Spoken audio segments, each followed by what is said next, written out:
વલ્લભભાઈ પટેલની 150મી જન્મજયંતિની ઉજવણી અંતર્ગત સંખેડા વિધાનસભાની પદયાત્રા ખેતીવાડી ઉત્પન્ન બજાર સમિતિથી ઝંખરપુરા સુધી યોજાઈ હતી. આ પદયાત્રાને જિલ્લા પંચાયત પ્રમુખ મલકાબેન પટેલ, ધારાસભ્ય અભયસિંહ તડવીએ લીલી ઝંડી આપીને પ્રસ્થાન કરાવી હતી.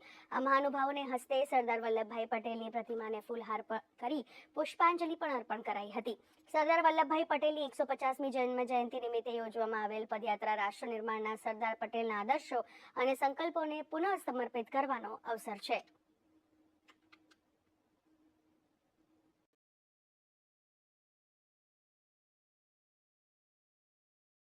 આજની આ પદયાત્રાની અંદર ખૂબ મોટી સંખ્યાની અંદર ગ્રામજનો, નગરજનો પણ જોડાયા છે.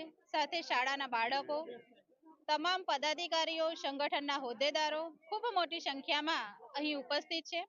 નરેન્દ્ર મોદી સાહેબે આ સ્વાતંત્ર્ય સેનાનીઓને અને સરદાર વલ્લભભાઈ સાહેબને સાચી શ્રદ્ધાંજલિ અર્પણ કરવાનું આજે કામ કર્યું છે. ત્યારે સૌ લોકો સાથે મળીને વલ્લભભાઈ પટેલ સાહેબને શ્રદ્ધાંજલિ અને આ પદયાત્રામાં જોડાયા છે. અમારા જિલ્લા ભાજપના પ્રમુખ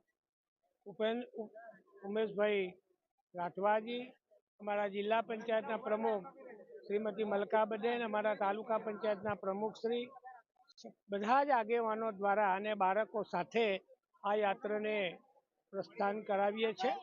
અને આ યાત્રા અહીંયાથી એપીએમસીથી ગરબી ચોકથી ધોકલિયાથી પોલીસ ચોકી અને ત્યાંથી સેવા સદન પહોંચવાની છે. અને લગભગ 8 કિલોમીટર જેટલો આનો રૂટ છે.